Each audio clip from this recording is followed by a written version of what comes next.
Jesse's Jabber with a friendly face. Welcome into your favorite space. If it's on his mind or it's in the air, and you've got a minute, drag up a chair. It's a little bit of this, a little bit of that. Stay a while and enjoy the chat. Jesse's Jabber, Jesse's Jabber. Time goes by, life goes faster. Take a minute just to clear your head. Maybe there's comfort in the words that he says. Going through life with his kids and his wife. Throws in sports and some PS5. No hot takes, he just shoots it straight. Just a regular guy at the end of the day. If you found your way through the endless noise and clatter, listen in, maybe tell a friend. This is Jesse's Jabber.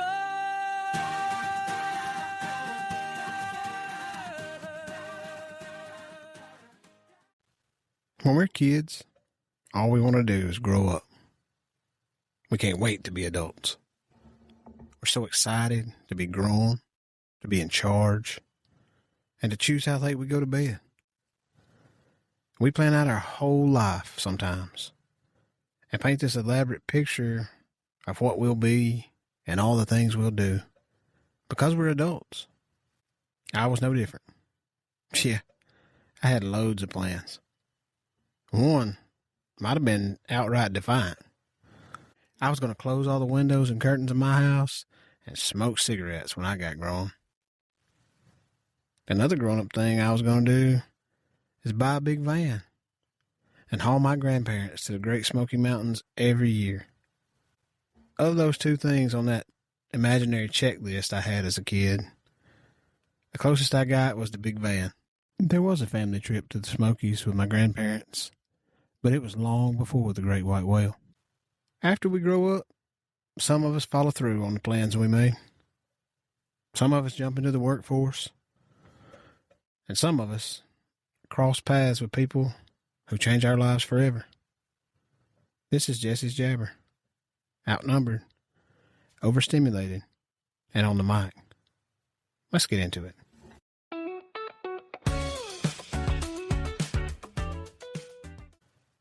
People compliment me on our family, things they see from the outside, maybe even this podcast. What they don't always see is a person quietly making so much of it possible.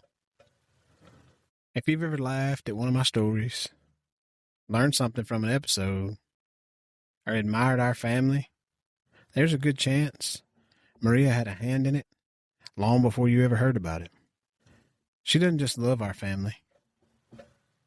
She sees us, every one of us, as individuals.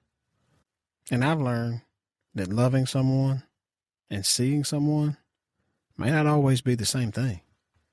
The funny thing is, when I was making all those plans as a kid, nowhere in that picture did I imagine meeting Maria. I didn't know her name. I didn't know where she was. I mean, when I was making my plans, she was 650 miles away, making her own. I had no idea that one day she'd become my best friend, my wife, the mother of our family, and the person who would quietly shape so much of who I've become. Life has a funny way of doing that. We spend so much time trying to write our own story, and then God introduces a character that changes the entire plot. When I met Maria, I don't think either one of us had any idea what we were saying yes to. We certainly didn't have a vision board with 11 kids on it. 6 was talked about, and I kind of hoped she'd change her mind. There wasn't a blueprint for doctor's appointments, school events, practices, therapy appointments, grocery trips that require 2 shopping carts, or figuring out where everybody's supposed to be on a Tuesday afternoon. She has this gift. It's hard to explain until you've seen it. Most of us notice people when they need something. We notice when they're loud. We notice when they're causing problems. We notice when they're succeeding. We notice when they're standing right in front of us, asking for our attention. Maria, she notices people before any of that. She notices when one of the kids is quieter than normal. She notices when somebody's smile doesn't quite make it to their eyes. She notices when one of them is acting out, and instead of immediately asking, "What did you do?" she's usually asking, "What's going on?" That sounds like a small difference. It's not. It's huge. One question is trying to solve a behavior. The other is trying to understand a person. And that's the difference.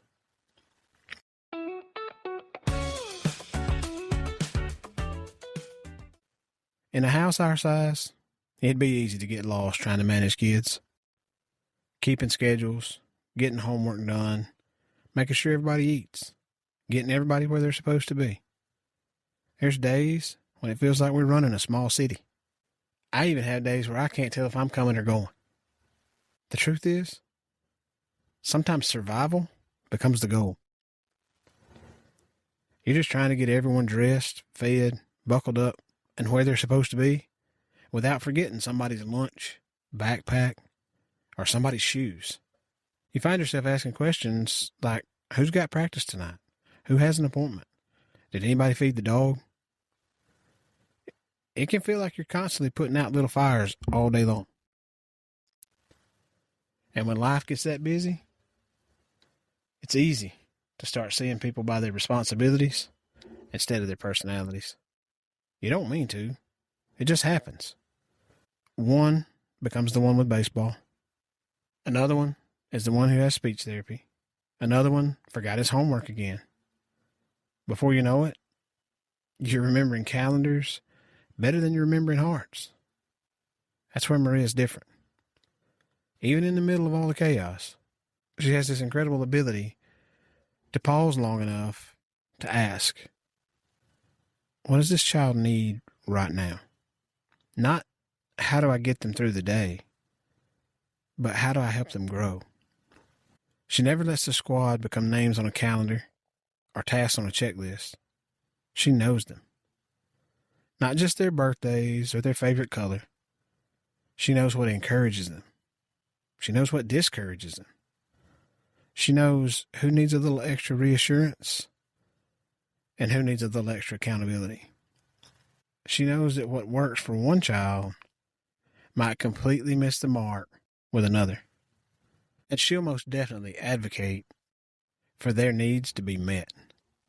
She isn't helping raise a group. She's helping raise individuals. And watching her do that has changed the way I see people.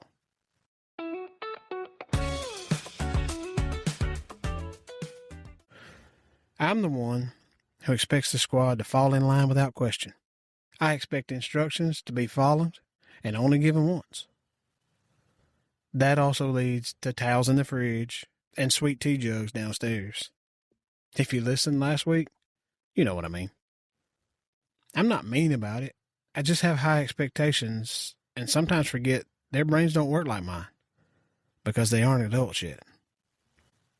You've heard the saying, when I say jump, you say how high? Well, sometimes I'm more, when I say jump, you start jumping and then ask how high. Watching Maria parent the squad has changed that outlook a lot. No one's going to jump if they can only focus on the rock in their shoe. And if they have a confused stare after the instructions given the second time, you better walk them through it again. She's helped me realize that delayed obedience isn't always rebellion. Sometimes it's confusion. Sometimes it's anxiety. Sometimes it's fear of getting it wrong. Sometimes they're trying their best while carrying something I can't see. She's helped me learn to stop asking, why aren't they listening? And start asking, what's getting in the way of them hearing me? Those are two completely different questions. One assumes defiance. The other assumes there's something worth understanding. And more often than I'd like to admit, she's right. I've watched her kneel down to eye level with one of the kids instead of calling instructions from across the house. I've watched her change the way she explains something because she knows this child needs to see it while another just needs to hear it. I've watched her recognize that one kid needs a hug before a conversation, while another needs a little space before they're ready to talk. She doesn't lower the expectations.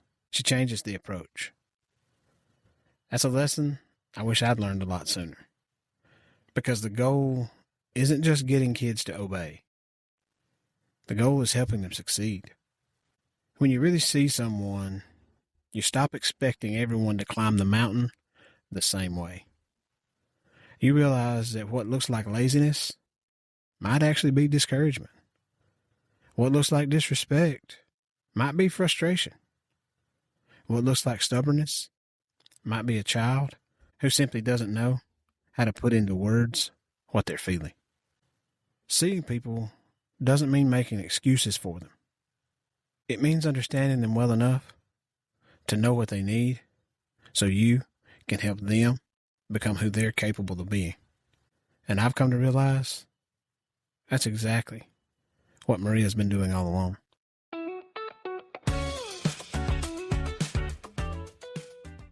I've been talking about Maria and I and our relationship with the squad.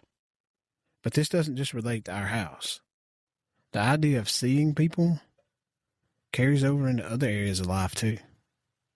People everywhere want to be understood.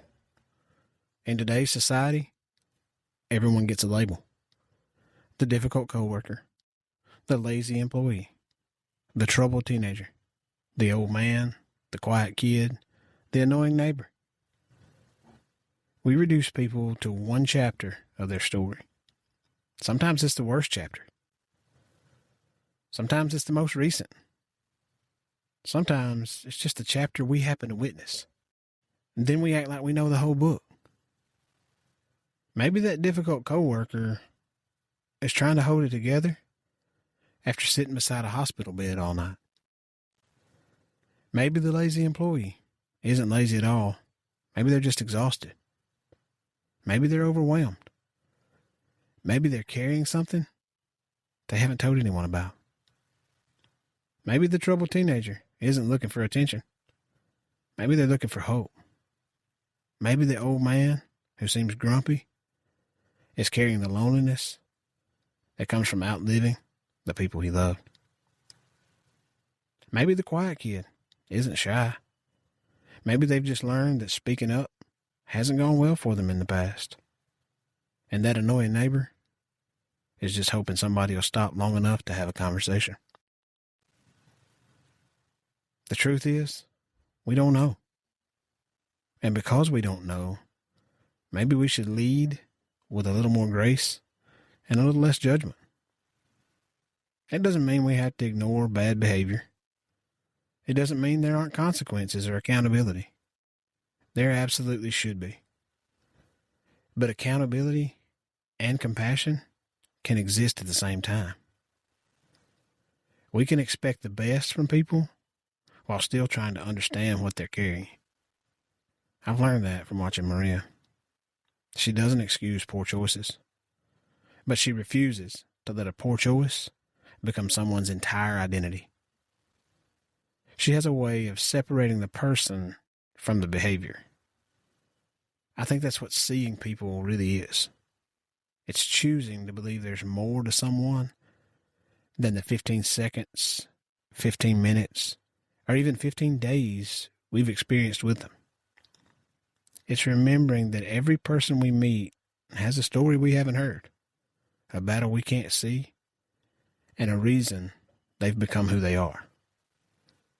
If we all got a little better at seeing people instead of simply reacting to them, I think our homes would be healthier, our workplaces would be stronger, and our communities would feel a whole lot more like communities again.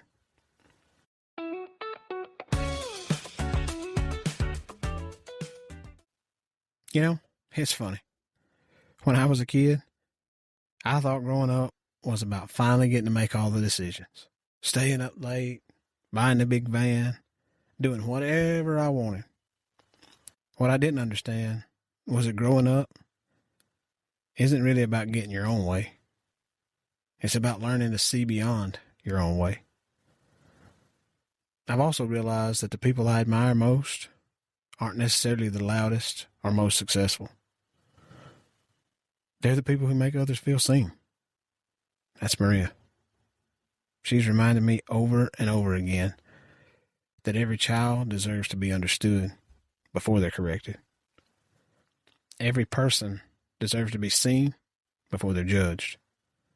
And every relationship gets stronger when we spend less time assuming and more time understanding.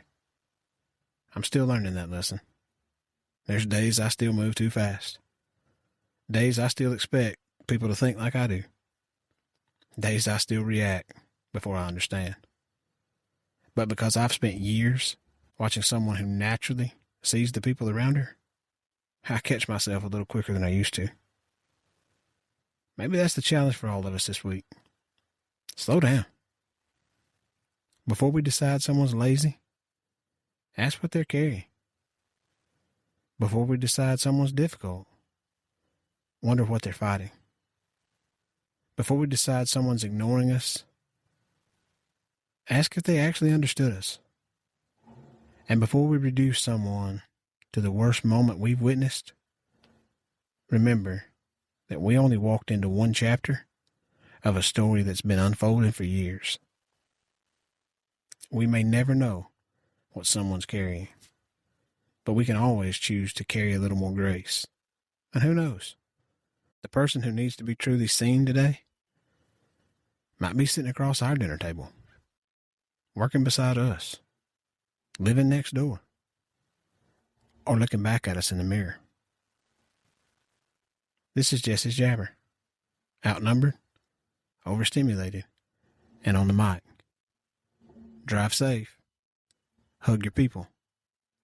Learn to see others. And we'll talk again soon.